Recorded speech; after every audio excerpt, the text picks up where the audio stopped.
ब्रह्मसूत्रम, ब्रह्मसूत्र ग्रंथ में page number 492 और 492 पेज के ऊपर से 9 नंबर की पंक्ति है। एक शब्द छोड़कर आया है, स्थिति गतिवत स्यात् इति चेत, पूर्व पक्षी। तो बात यह चल रही है कि द्वितीय अध्याय प्रथम पाद और द्वितीय अध्याय के प्रथम पाद का यह 6 नंबर का अधिकरण है और इस अधिकरण का नाम है आरंभणाधिकरणम।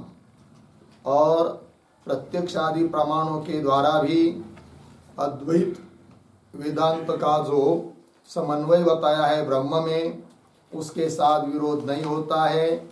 इस बात का निर्णय करने के लिए इस अधिकरण की प्रवृत्ति हुई है।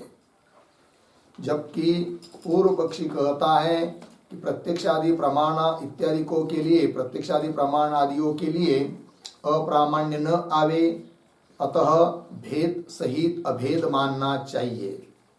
किंतु उस भेदाभेदवादी का निराकरण कर दिया, खंडन कर दिया। और जो कहा था पूर्व पक्षी ने कि श्रुति ने भी परिणामवाद का दृष्टांत दिया है, अतः श्रुति भी परिणाम वाला ब्रह्म है ऐसा चाहती है। अतः कार्य के दृष्टि से अनेकत्व ब्रह्म में आ जाता है और ब्रह्म के दृष्टि से एकत्व में है, एकत्व है। अतः अनेकत्व सहित एकत्व अर्थात भेद सहित अभेद ऐसा मानना चाहिए, ये पूर्व पक्षी का अभिप्राय था। किंतु वो जो मिट्टी घट इत्यादि को का परिणाम का दृष्टांत श्रुति में बताया है, उसका अभिप्राय परिणाम बताने में नहीं है, किंतु उसका अभिप्राय बताया था कि कार्य और कारण ये अनन्य होते हैं, कार्य कारण से भिन्न नहीं होता है। इस बात को समझाने के लिए वह मिट्टी घट का दृष्टांत है, न कि परिणाम को बताने के लिए। अतः हे पूर्व पक्षी, भले श्रुति में मिट्टी घट का परिणामवाद का दृष्टांत दिया हो, किंतु इसका मतलब ये नहीं है कि ब्रह्म में परिणामित्व है, अर्थात परिणामी ब्रह्म है ऐसा मान नहीं सकते। नहीं तो कूटस्थ ब्रह्म है इस बात को बताने वाली जो श्रुतियां हैं, स वा एष महान अज आत्मा अजर अमर इत्यादि इत्यादि श्रुतियों के साथ विरोध आएगा। ठीक है ना। अतः एक ही ब्रह्म को परिणामी अपरिणामी, परिणाम से युक्त परिणाम धर्म वाला और परिणाम से रहित धर्म वाला, इस प्रकार से मान नहीं सकते, ऐसा सिद्धांतियों ने पूर्व पक्षी को बताया। इस पर पूर्व पक्षी बोलता है, क्या भले परिणाम और परिणाम रहितत्व ये दो विरोधी धर्म है, किंतु वो विरोधी धर्म होने पर भी एक में हो सकते हैं। अतः ब्रह्म में परिणामी भी, ब्रह्म को परिणामी भी मानो और परिणाम रहित धर्म वाला भी मानो, ऐसा कहना चाहता है पूर्व पक्षी। अब दो विरोधी धर्म एक में कैसे हो सकते हैं, इस बात को दृष्टांत देकर बोल रहा है पूर्व पक्षी अभी के पंक्ति में। तो पंक्ति है स्थिति गतिवत स्यात् इति। ये जो पंक्ति है स्थिति गति, इसके ऊपर लिखे आक्षेप, और उस पंक्ति के अवतरण के रूप में भी एक वाक्य हम लोग लिखते हैं। स्थिति के पूर्व में लिखेंगे कि ननु ननु यथा विरुद्धे अपि स्थिति गते, स्थिति गति, विरुद्धे अपि स्थिति गति क्रमेण संगच्छेते,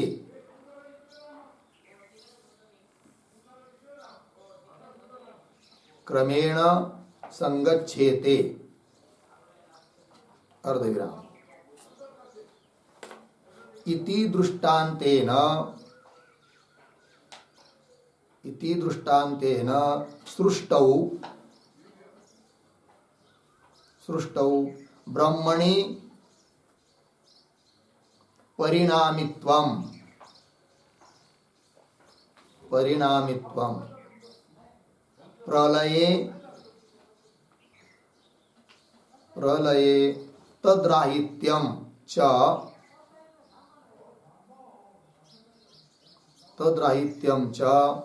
क्रमेण अविरुद्धम्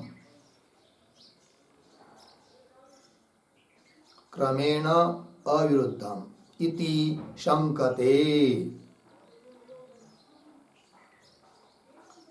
शंकते स्थिति गति इति।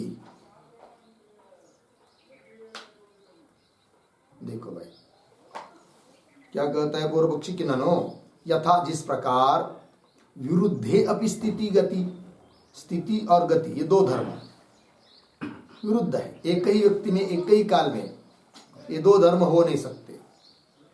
यदि कोई स्थित है, खड़ा है एक जगह, तो कह नहीं सकते कि उसमें गति है करके, और चल रहा है तब कह नहीं सकते उसमें स्थिति है। तो दो विरोधी है धर्म। तो भी एक ही व्यक्ति में काल भेद से स्थिति गति हो सकते हैं। अभी स्थित है, थोड़ी देर में चल रहा है कि नहीं। यथा विरुद्धे अपि स्थिति गति क्रमेण संगच्छेते, क्रमशः उसकी संगति एक व्यक्ति में हो सकती है, एक जगह हो सकता है उसमें। इति दृष्टांतेन, इस दृष्टांत को देकर पूर्व पक्षी बोलना चाहता है कि सृष्टौ, जब जगत को निर्माण करना रहता है तब वो ब्रह्म परिणामी बन जाता है, और प्रलय काल रहता है तब अपरिणामी रहता है, परिणाम रहित धर्म वाला रहता है। एक ही ब्रह्म में फिर परिणामित्व तद्राहित्य विरोधी धर्म हो सकते हैं, अनेकत्व एकत्व हो सकता है। ये बोलना चाहता है पूर्व पक्षी कि सृष्टौ ब्रह्मणि परिणामित्वम प्रलये तद्राहित्यम परिणामित्व राहित्यम क्रमेण अविरुद्धम, ऐसा क्रम से मानेंगे तो कोई विरोध नहीं है। इस प्रकार की शंका करता है पूर्व पक्षी स्थिति गति इत्यादि पंक्ति से। तो वही पंक्ति देखिए, स्थिति गतिवत् स्यात्, मतलब एक में ही ब्रह्म में दोनों धर्म विरोधी रह सकेंगे, यह अभिप्राय। इति चेत, ये पूर्व पक्षी हुआ। तब उत्तर दे रहे न कूटस्थस्य इति विशेषणात्। ये जो न इत्यादि पंक्ति उसके ऊपर लिखिए समाधानम।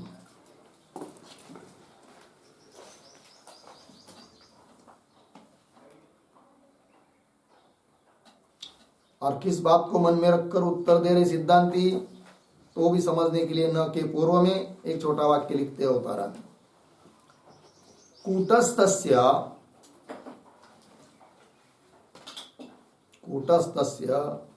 कदाचित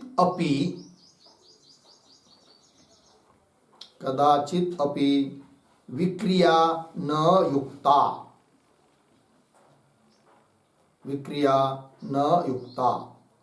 अर्धविराम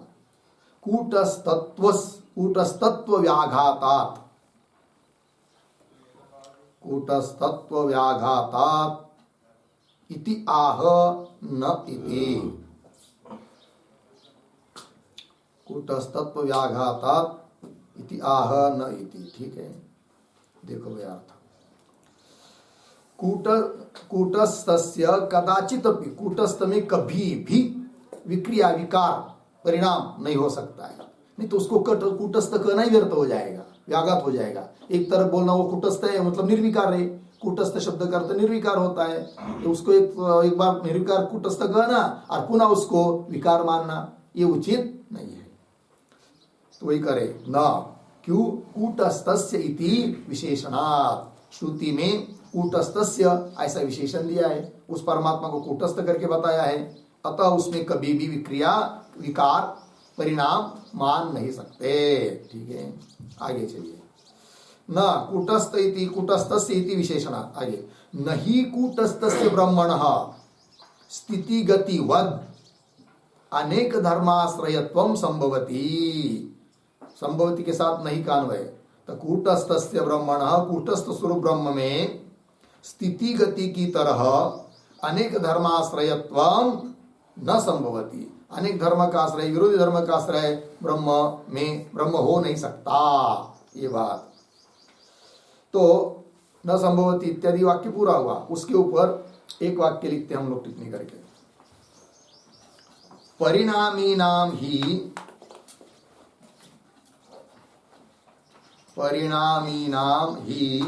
बाणादीनाम बाणादीनां क्रमेण अपि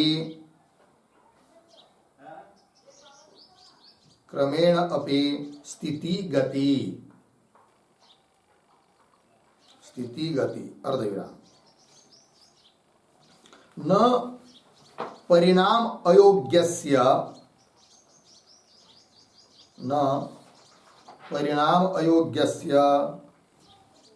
ब्रह्मणः क्रमेण अपि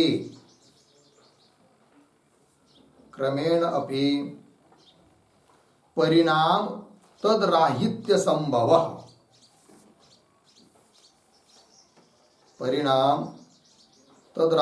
संभवः इति भावः।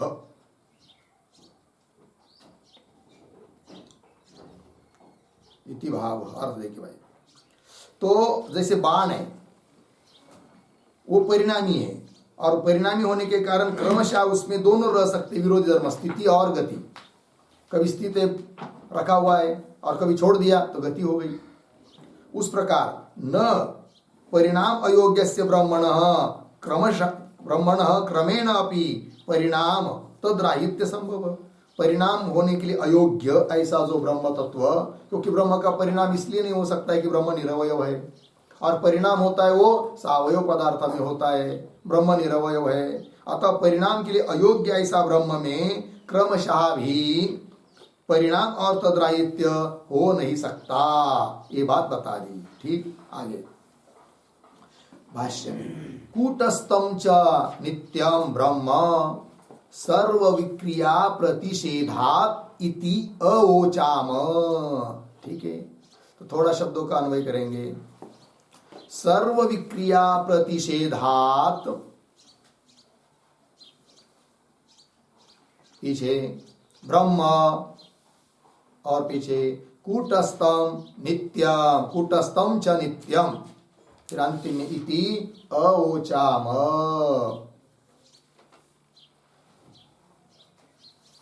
देखो भाई अर्थ, तो श्रुति ने ब्रह्म में सभी प्रकार की क्रिया विकार उनका निषेध किया है। कोई भी विकार ब्रह्म में नहीं है। जैसे जायते, वर्धते, परिणमते, अपक्षयते, विनश्यते आदि आदि कोई भी विकार परमात्मा में नहीं है। यदि ब्रह्म में विकार होता तो परिणामी होता। तब कह रहे सर्व विक्रिया प्रतिषेधा, विक्रिया विकार, जन्म, जायते, वर्धते आदि सभी विक्रिया का प्रतिषेध निषेध होने के कारण ब्रह्म कूटस्थ और नित्य स्वरूप है। इति अवोचाम, ऐसे हमने पहले भी बहुत बार कहा है और श्रुति भी इस बात को बताती है। ठीक है, चलो भाई, क्योंकि ब्रह्म निरवय है, निरवय ऐसा कूटस्थ का परिणाम नहीं हो सकता है। परिणाम का मतलब होता है पूर्व रूप परित्यागे न अवस्थांतरात्मक, अवस्थांतर प्राप्ति। पूर्व रूप परित्यागेन अवस्थांतर प्राप्ति परिणाम। पूर्व के रूप का त्याग करके अन्य अवस्था को प्राप्त होना, इसको कहते हैं क्या? परिणाम। जैसे दूध अपने रूप का त्याग करके दही बन जाता है, अन्य अवस्था को प्राप्त होता है, अतः दूध का परिणाम है कौन? दही, है कि नहीं? किंतु दूध सावयव पदार्थ है, और ये पूर्व रूप का परित्याग करके अन्य रूप का, अन्य अवस्था की प्राप्ति होना, ये सावयव पदार्थ में संभव है। अब ब्रह्म तो निरवय है, अतः ब्रह्म में कोई परिणाम नहीं हो सकता। ठीक है, अतः जगत ब्रह्म का परिणाम नहीं है, अपितु जगत ब्रह्म का विवर्त है। क्या है? विवर्त है। जैसे रज्जु का परिणाम सर्प नहीं, अपितु रज्जु का विवर्त है कौन? सर्प। ठीक है, उस प्रकार रज्जु के ऊपर जैसा अध्यस्त है सर्प, उस प्रकार परमात्मा स्वरूप के ऊपर ये समस्त जगत अध्यस्त है, उसका विवर्त है। ये बात आगे चलिए। न च यथा ब्रह्मण आत्मैकत्व दर्शन मोक्ष साधनम एवं जगताकार परिणामित्व दर्शनम अपि स्वतंत्रम कस्मैचित् फलाय अभिप्रेयते प्रमाणाभावा। और खंडन कर रहे भाई कि ब्रह्म परिणामी नहीं है, इस बात को बता रहे हैं और युक्ति दे रहे हैं। तो क्या युक्ति दे रहे हैं? ये जो पंक्ति है न च से लेकर प्रमाणाभावात, तो पहले थोड़ा नहीं, शब्द का अन्वय सरल ही है, केवल न का अन्वय अभिप्रेयते के साथ अंतिम में, बाकी सब सरल है।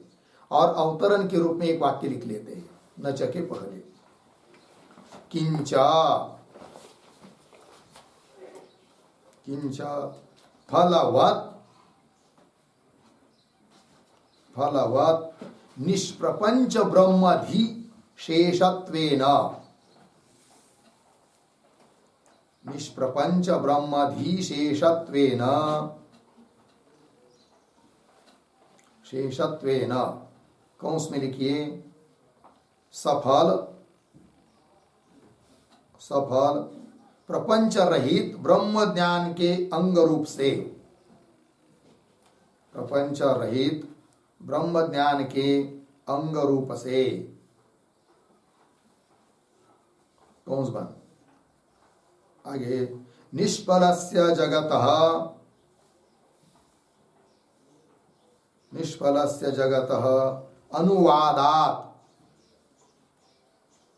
अनुवादात न जगतः सत्यता इति आह, न जगतः सत्यता इति आह न च इति। देखो भाई अर्थ, किंच फलवत् निष्प्रपंच ब्रह्मधीशेषत्वेन, फल वाला जी ब्रह्मधि, ब्रह्म ज्ञान फल है उसका, है कि नहीं। और पुनः वो ब्रह्म कैसा है, प्रपंच रहित है, तो प्रपंच रहित ब्रह्म और उस ब्रह्म का ज्ञान का शेष करके, अंग करके बताया है कौन, फल रहित जगत को, अर्थात निष्फल ऐसे जगत का अनुवाद किया है। तो क्या चीज हुई फिर, तो इसलिए जगत में सत्यता नहीं है, न जगत सत्यता, ये बात। तो क्योंकि एक फल वाला है और उसके सन्निहित जगत का वर्णन है जिसका फल कुछ नहीं है, और नियम होता है फिर क्या, फलवत् सन्निधौ अफलम तदंगम, फल वाले के सन्निधि में यदि कोई अफल चीज को बताया है, फल रहित चीज को बताया है, तो वह उसका अंग होता है। अतः ब्रह्म ज्ञान के लिए शेष करके जगत का अनुवाद है, मिथ्या करके जगत को मिथ्या बताएंगे, फिर ब्रह्म बुद्धि हो जाएगी, ये सब करके, इसका मतलब ये जगत सत्य नहीं हो सकता है, क्योंकि उसका कोई फल नहीं है और वो अंग है। ठीक, पंक्ति को देखिए, न च यथा, न का अन्वय बाद में, यथा ब्रह्मणः आत्मैकत्व दर्शनम, ब्रह्म के बारे में जो अभेद दर्शन है, आत्मैकत्व दर्शन है, वो तो मोक्ष का साधन है। ब्रह्मात्मिक की बुद्धि हो जाती है तो मोक्ष प्राप्त होता है, वो मोक्ष का साधन है। उस प्रकार एवं जगदाकार परिणामित्व दर्शनम अपि, लेकिन ब्रह्म जगत के रूप में परिणाम को प्राप्त हुआ है, इस प्रकार का दर्शन निश्चय कोई करता है तो उसका कोई फल बताया स्वतंत्र, ऐसी बात नहीं है, कोई फल नहीं है उसके लिए। जगदाकार परिणामित्व दर्शनम अपि स्वतंत्रमेव, स्वतंत्र रूप से, कस्मैचित फलाय, किसी फल के लिए है, न अभिप्रेयते, ऐसा अभिप्राय श्रुति का नहीं है और फल है भी नहीं है, स्वतंत्र फल नहीं है। फिर क्या फल है, तो आत्मैकत्व दर्शन का जो फल है उस फल का ही वो अंग है कि नहीं, ये सब बता रहे। जगदाकार परिणाम का दर्शन वो उसका अंग है, स्वतंत्र उसका फल नहीं है। यदि स्वतंत्र फल होता तो ब्रह्म की तरह जगत भी कुछ सत्य हो जाता, किंतु उसका कोई स्वतंत्र फल भी नहीं बताया है। यथा ब्रह्मण आत्मैकत्व दर्शन मोक्ष साधनम एवं जगदाकार परिणामित्व दर्शनम अपि स्वतंत्रमेव कस्मैचित फलाय न अभिप्रेयते, क्यों, प्रमाणाभावात्, उसके लिए कोई प्रमाण नहीं है। आगे, कूटस्थ ब्रह्मात्म विज्ञानात् एव ही फलम दर्शयति शास्त्रम, और कूटस्थ ब्रह्मात्म एकत्व का ज्ञान होता है तो उसके लिए फल बताया है शास्त्र ने, उसको मोक्ष की प्राप्ति है, अविद्या की निवृत्ति है, ये फल है।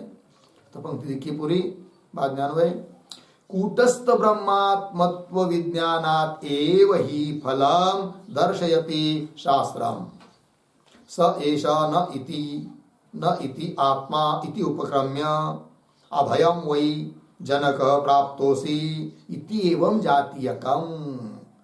तो थोड़ा अन्वय कैसे करेंगे, ज्यादा नहीं है, किंतु स एष, ये जो श्रुति चालू हुई तो वहां से पूरा आगे सरल है। तो स एष न इति आत्मा इति उपक्रम्य अभयम वै जनक प्राप्तोसी इति एवं जातीयकम, फिर उसके पीछे शास्त्रम, शास्त्रम का ही विशेषण है, इति एवं जातीयकम शास्त्रम। क्या जी, फिर शुरू में आइए पूरा, कूटस्थ ब्रह्मात्मत्व विज्ञानात् एव ही फलम दर्शयति। दर्शयति का करता है कौन, शास्त्रम। कौन शास्त्र, श्रुति रूप शास्त्र। वह है स एषः, वह यह परमात्मा, ये नहीं है, ये नहीं है, ये नहीं है, घट नहीं, आकाश नहीं, ऐसा सबका जगत के पदार्थ का निषेध करके उस परमात्मा को बताया है। स एषा न इति आत्मा इति उपक्रम्य, ऐसा उपक्रम करके आरंभ करके फिर अभयम वै जनक प्राप्तोसी, हे जनक तुम अभयम प्राप्तोसी, अभय नाम ब्रह्म, भय रहित ब्रह्म है, उस ब्रह्म तत्व को तुम प्राप्त हो गए हो। इति एवं जातीयकम शास्त्र, इस प्रकार का शास्त्र क्या बताता है, कूटस्थ ब्रह्मात्मत्व विज्ञानात् एव, कूटस्थ स्वरूप जो ब्रह्म और ब्रह्म का और जीव का भेद ब्रह्मात्मिक ज्ञान, उस ज्ञान से ही फल दिखाता है, बताता है शास्त्र। मोक्ष रूपी फल उससे ही होता है, ये बताया है। तो आत्मिकत्व दर्शन का फल तो बताया है, मोक्ष का साधन है आत्मिकत्व दर्शन, और आत्मिकत्व दर्शन होता है तो मोक्ष रूप फल प्राप्त होता है। उस प्रकार का जगदाकार परिणामित्व का ज्ञान यदि कोई कर लेता है तो उसका कोई फल बताया नहीं है। इसलिए भी जगत का जो, जगत रूप का जो अनुवाद है, जगत का जो अनुवाद है या जगत का जो प्रतिपादन है, क्या वो क्या नहीं है, जगत सत्य नहीं है, वो उसका शेष है, ये बताना। आगे, तत्र एतत् सिद्धम भवति, अभी अभी जो बात बताई, एक फल वाला बताया, एक फल रहित बताया, उससे क्या सिद्ध हुआ, तो उस नियम को बता रहे हैं। फलवत सन्निधो अफलम तदंगम, ये जो नियम होता है उसको यहाँ घटा रहे। फिर तत्र एतत् सिद्धम भवति, वहां यह बात सिद्ध हो जाती है। क्या, ब्रह्म प्रकरणे सर्वधर्म विशेष रहित ब्रह्म दर्शनात् एव फल सिद्धौ सत्याम यत् तत्र अफलम श्रूयते ब्रह्मणः जगदाकार परिणामित्वादि तत् ब्रह्म दर्शन उपायत्वेन एव विनियुज्यते। अर्धविराम, क्यों, फलवत् सन्निधौ अफलम तदंगम इति वत्। ठीक, देखो भाई एक एक बात को,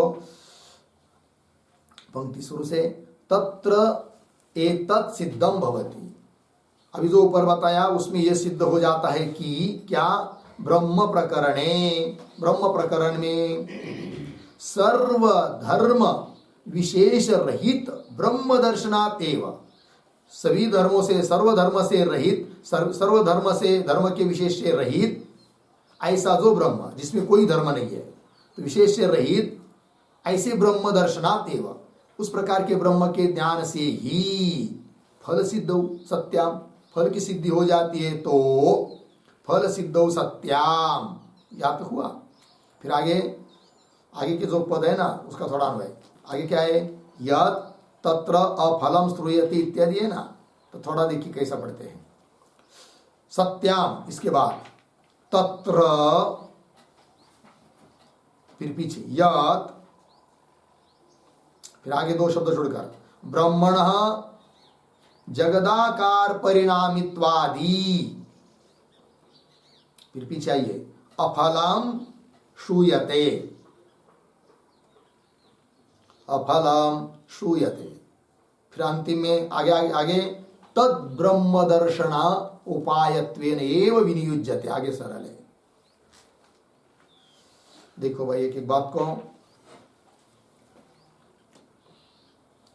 ब्रह्म प्रकरण में सर्वधर्म विशेष रहित ब्रह्म दर्शनात् एव फल सिद्धौ सत्याम, फल की सिद्धि हो जाती है। तो तत्र तत्र नाम उस ब्रह्म प्रकरण में क्या जी, यत जो बात बताइए कहीं पर कि ब्रह्मण जगदाकार परिणामित्वादि, ब्रह्म जगत रूप से परिणाम को प्राप्त हुआ, मतलब ये बताने में तात्पर्य नहीं है, किंतु ऐसा कोई दृष्टांत आदि को लेकर अर्थ कोई निकल भी रहा है तो भी वो क्या है, उसका कोई फल भी नहीं बताया है।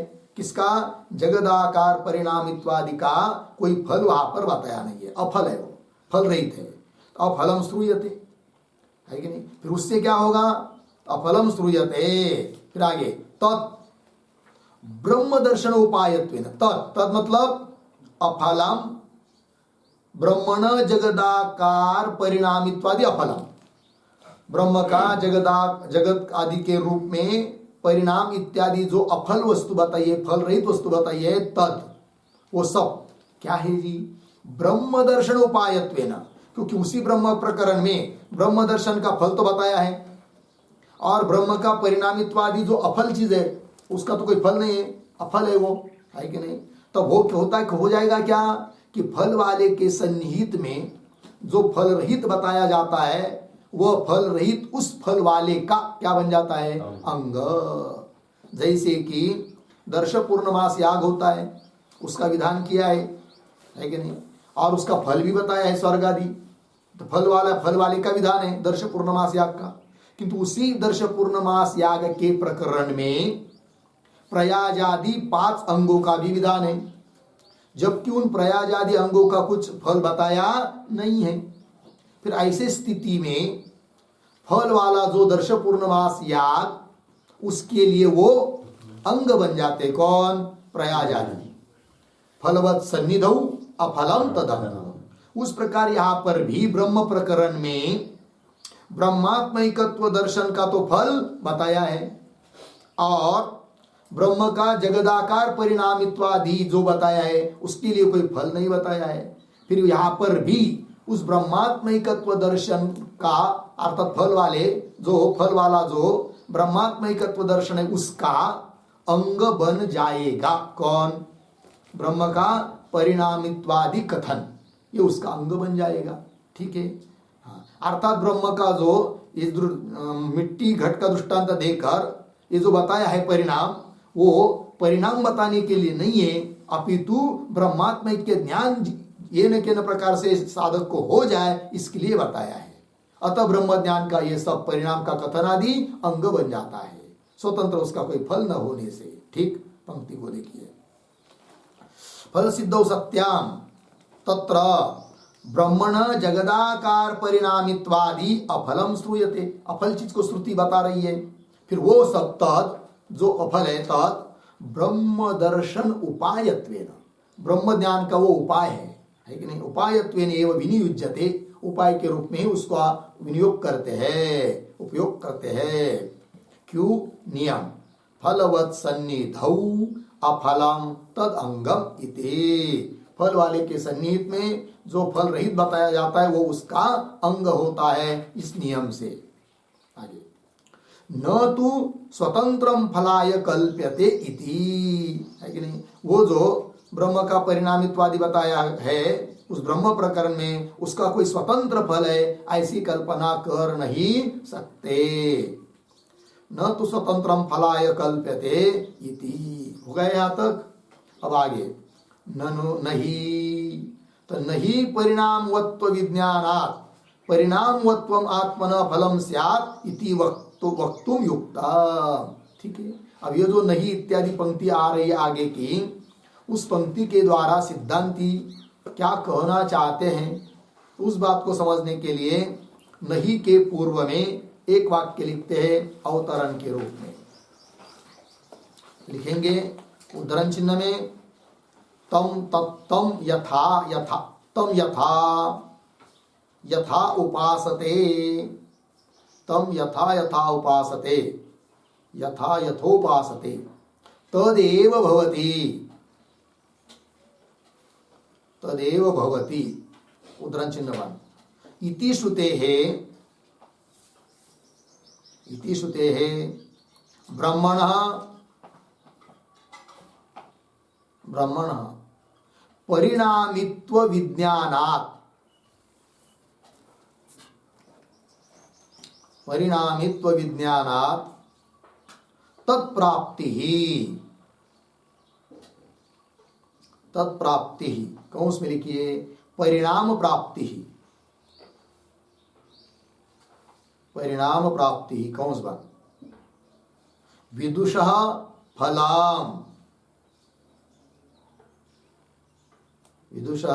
फलम स्यात् इति आशंक्य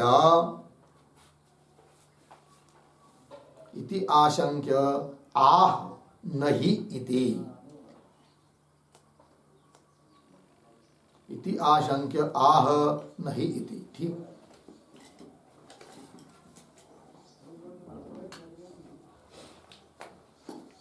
देखो भाई, तम यथा यथा उपासते तदेव भवति।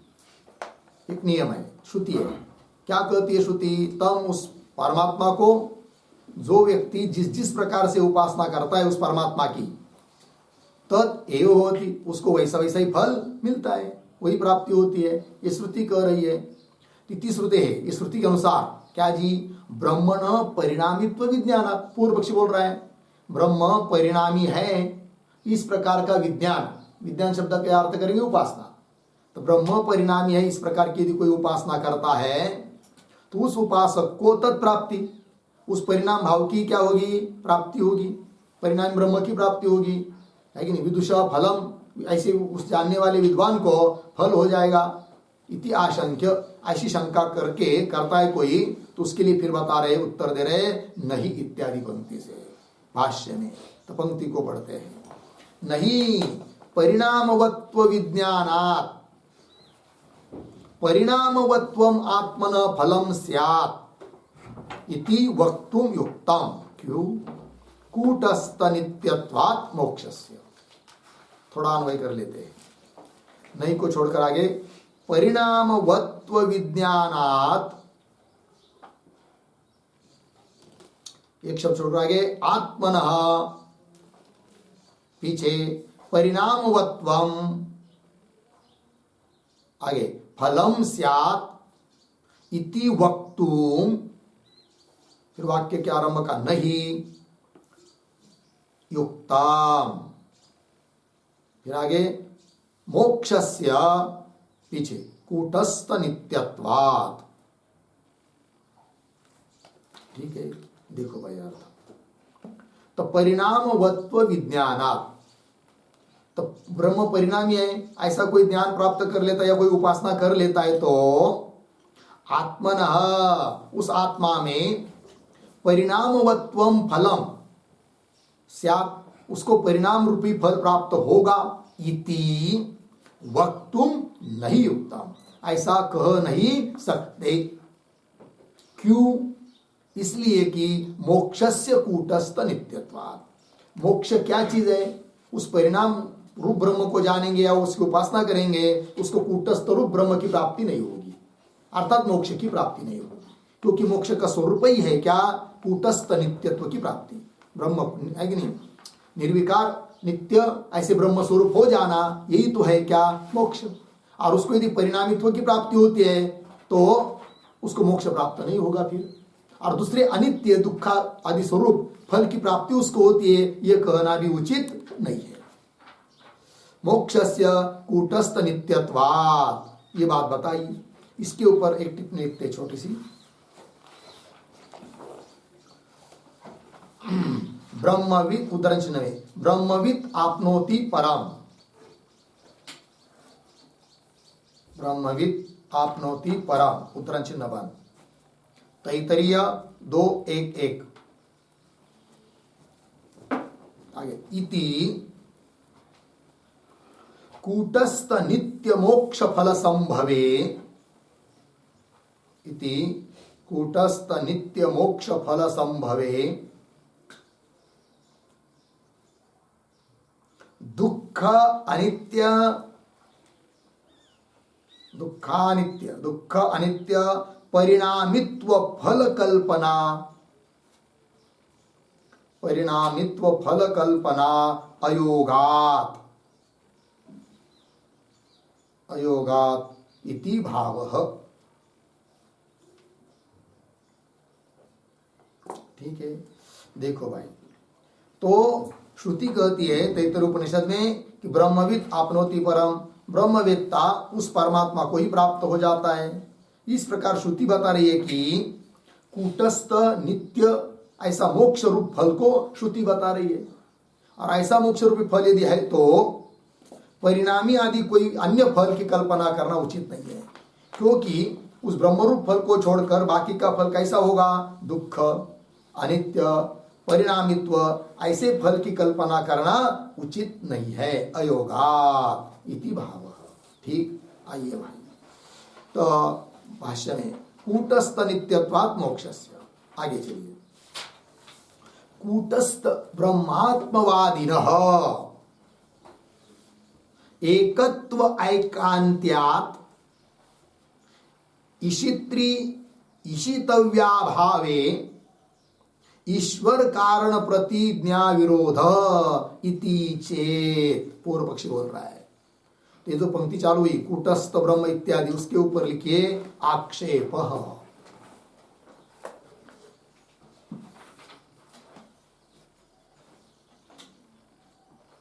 और क्या आक्षेप है उस पूर्व पक्षी का, तो उस समझने के लिए उसके उस वाक्य कूटस्थ इत्यादि वाक्य के पूर्व में एक वाक्य लिखते हैं अवतरण के रूप में। ननो ननो पूर्वम, उद्धरण चिन्ह में जन्माद्य से यतः, उद्धरण चिन्ह 1, ब्रह्मसूत्र 112 इति ईश्वर कारण प्रतिज्ञा कृता, ईश्वर कारण प्रतिज्ञा कृता, प्रतिज्ञा कृता। आगे अधुना,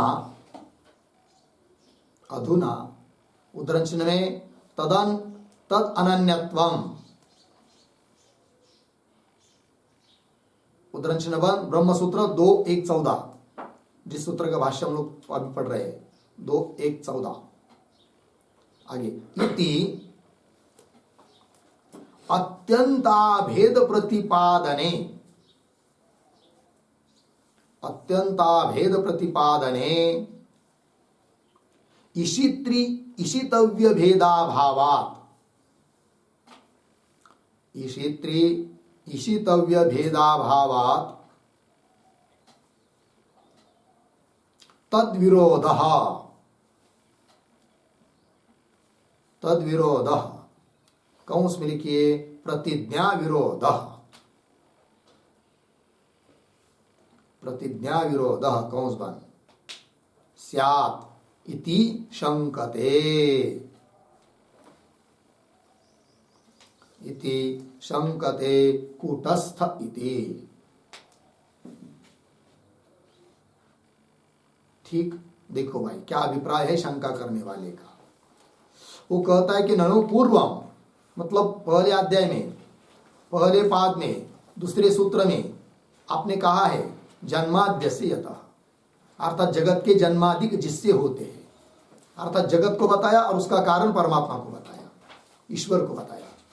अर्थात ईश्वर हुआ ईशिता, शासन करने वाला, निर्माण करने वाला, और ईशितव्य शासन करने योग्य जगत हुआ। इस प्रकार से भेद बताया है पीछे कार्य कारण भाव बताकर। इति ईश्वर कारण प्रतिज्ञा कृता, ईश्वर ही जगत का कारण है, ऐसी प्रतिज्ञा पीछे आपने जन्माद्य सूत्र में की है। और अधुना, अभी अभी दूसरे अध्याय में पहले पाद में 14वें सूत्र में तद अनन्यत्व इत्यादि सूत्र में क्या बता रहे हो? इति अत्यंत अभेद प्रतिपादन, बिल्कुल अभेद प्रतिपादन कर रहे हैं, जगत को सत्ता भी नहीं है, एकमात्र परमात्मा ही है, ऐसा बता रहे हो। अब इस प्रकार यदि केवल अत्यंत अभेद बताओगे तो जगत, उसका निर्माण करता, ईशिता, ईशितव्य, ये कुछ नहीं बचेगा, सबका अभाव हो जाएगा। और उसका अभाव होगा तो फिर विरोध होगा उस प्रतिज्ञा के साथ। कौन? जन्माद्य से यतः, जगत के प्रति ईश्वर को कारण बताया है, वो सब बाधित हो जाएगा, विरोध आएगा उसके साथ। ये बोल रहा है पूर्व पक्षी। अत्यंत अभेद प्रतिपादने ईशित्री ईशितव्य भेदाभावात्, है कि नहीं? ये सब, इसका भेद का अभाव हो जाएगा, कोई न ईशिता रहेगा न कोई ईशितव्य रहेगा, क्योंकि अत्यंत अभेद बोल रहे आप, तो उसका अभाव हो जाने के कारण भेदाभावा तद विरोध, उस प्रतिज्ञा के साथ विरोध होगा इति शंकते, ऐसी शंका कर रहा है पूर्व पक्षी भाष्य पंक्ति के अनुसार। तो भाष्य पंक्ति में आइए, कूटस्थ ब्रह्मात्मवादी, कूटस्थ ही ब्रह्म है और एकमात्र वही सत्य है, ऐसा बोलने वाले के मत में कूटस्थ ब्रह्मात्मवादी न एकत्व ऐकांत्यात्, वो एकत्व को बता रहे, और वो कैसा बता रहे, ऐकांत्य। ऐकांत्य मतलब अविविचारित रूप से, निश्चित रूप से एकमात्र ब्रह्म ही है, ऐसा बोल रहे हो। एकत्व ऐकांत्यात्, एकत्व का ऐकांत्य कहते हैं, ऐकांत्य एकांतता, ऐकांतता अविचारीपना, विविचारित नहीं एकत्व का, एक ही एक है। एकत्व ऐकांत्यात् ईशित्री, ईशितव्य अभावे, ईशिता ईशितव्य इन सब का क्या हो जाएगा, अभाव, और अभाव होने पर ईश्वर कारण प्रतिज्ञा विरोध, ईश्वर जगत का कारण है, ये जो पीछे प्रतिज्ञा किए जन्माद्यस्य इस सूत्र में, उस प्रतिज्ञा के साथ विरोध होगा। ईश्वर कारण प्रतिज्ञा विरोध इति चेत, यहां तक पूर्व पक्षी हुआ, ठीक है। अब इस पूर्व पक्षी का उत्तर दे रहे आगे के पंक्ति से, न अविद्यात्मक नाम रूप बीज व्याकरण अपेक्षत्वात् सर्वज्ञत्वस्य इत्यादि। तो न इत्यादि के ऊपर लिखिए समाधानम,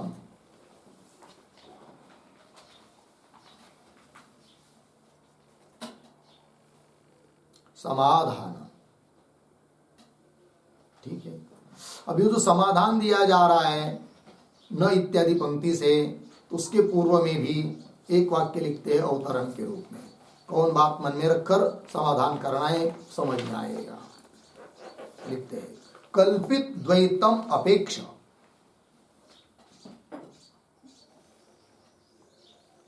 कल्पित द्वैतम अपेक्ष ईश्वरत्वादिकम, ईश्वरत्वादिकम अर्धविराम परमार्थतः, परमार्थतः अनन्यत्वम, अनन्यत्वम इति अविरोधम आह, इति अविरोधम आह, न इति। देखो भाई, तो उत्तर देना है, तो कह रहे भाई कल्पित द्वैतम अपेक्ष ईश्वरत्वादिकम, ईश्वर में ईश्वरत्व सर्वज्ञत्व आदि जो है वो कल्पित द्वैत की अपेक्षा से है, और पारमार्थिक दृष्टि से देखेंगे तो अनन्यत्व है। अतः उस प्रतिज्ञा के साथ कोई विरोध नहीं है, जबकि अभी अनन्यत्व बताया जा रहा है, बिल्कुल अभेद बताया जा रहा है। वो पारमार्थिक दृष्टि से अभेद है, चैतन्य चैतन्य एकमात्र चैतन्य ही है, किंतु पीछे जो बताया है वो जगत के प्रति कारण ईश्वर है और ईश्वर सर्वज्ञ है। तो जो वो ईश्वर भाव बताया, ईश्वरत्व सर्वज्ञत्व, वो सब कल्पित द्वैत की अपेक्षा से है, अतः कोई विरोध नहीं आता है। इस बात को मन में रखकर उत्तर दिया जा रहा है, किंतु पुनः आक्षेप उत्तर अभी कुछ चलेगा और थोड़ा लंबी प्रक्रिया है, अतः उसका विचार हम लोग थोड़ा कल ही करेंगे। ओम पूर्णमदः पूर्णमिदं पूर्णात् पूर्णमुदच्यते पूर्णस्य पूर्णमादाय पूर्णमेवावशिष्यते। ओम शांति शांति शांति।